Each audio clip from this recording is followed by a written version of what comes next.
shopping কৰিবলৈ যোৱা কথা আছিলে আজি কৰিম বুলি কৈছিলে মই দেৰি কৰিলে আকৌ মোক নিনিব নহয় গুচি যাব অকলে সেইকাৰণে লৰালৰিকে যাওঁ ঐ পম্পী শুনচোন ইমান লৰালৰিকে কিনি যাওঁ ৰচোন মই এফালে যাব লগা আছে কি ক সোনকালে ক কলৈ যাওঁনো ইমান লৰালৰিকে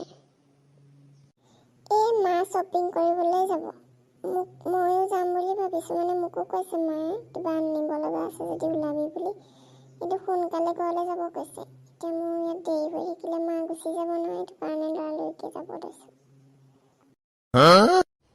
আই খুৰী যে অলপ ৰ'ব আৰু যে এইটোলে তই ক'ৰবাত সোমাই দেৰি কৰ বুলি তোক তেনেকৈ সোনকালে যোৱাৰ কথা তেনেকৈ ক'লে গুচি যাম বুলি ক'লে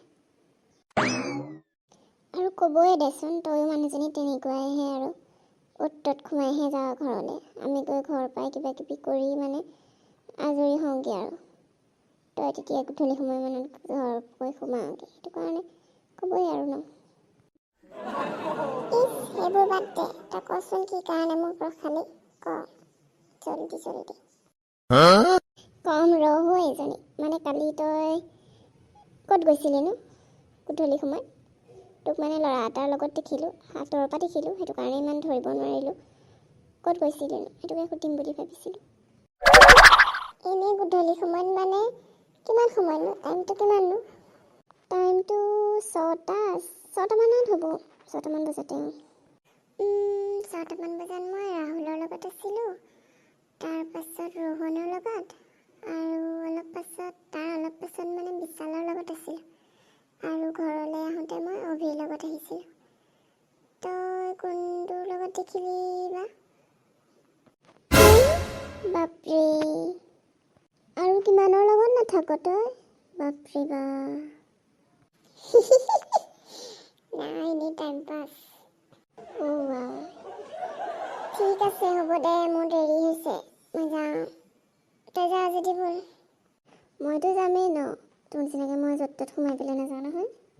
ব'ল আজি একেলগে যাওঁ ব'ল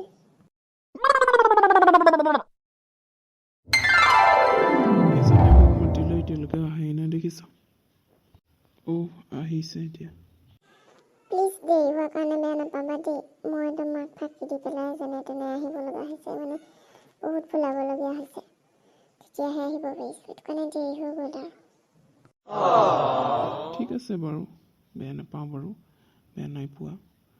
কিন্তু খং উঠিছিলে কিন্তু দেৰি হোৱাৰ কাৰণে অথনিতে আহি ৰৈ আছোঁহি মই কাম বন ক্ষতি কৰি তুমি আকৌ দেৰি কৰিছা বেয়া নাই পোৱা যদি বাৰু একো নাই সেইটো কথাত বাৰু বেয়া পোৱা নাই কিন্তু এটা কথাত মই বেয়া পাই আছোঁ আৰু এতিয়া নহয় মানে বহুত দিনৰ পৰাই কম বুলি ভাবি আছোঁ কিন্তু তুমি বেয়া পোৱা বুলি কোৱা নাছিলোঁ কিন্তু আজি কৈয়ে দিওঁ আৰু কি কৰিলোনো মই আকৌ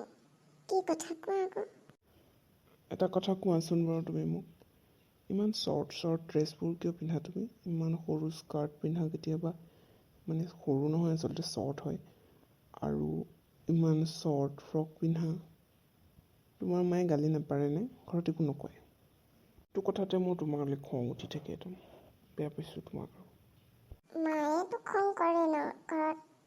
মানে বাকীবিলাকৰ কথা বাদ দিছোঁ কিন্তু মায়ে খং কৰে মজা তেনেহ'লে কি বুলি খং কৰেনো বাৰু মানে কি বুলি গালি পাৰে তোমাক মায়েতো সদায় কৈ থাকে ন কয় মানে তই যদি মোৰ ভাগৰ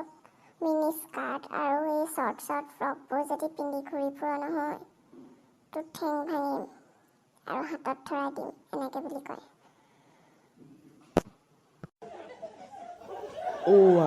কি কোৱা হে তোমাৰ মা দেখোন তোমাতকৈও এখোজ আগত এখোজ নহয় আচলতে দুখোজ মানে আগত হ'ব বা মাক চাইহে জীয়েক আৰু ন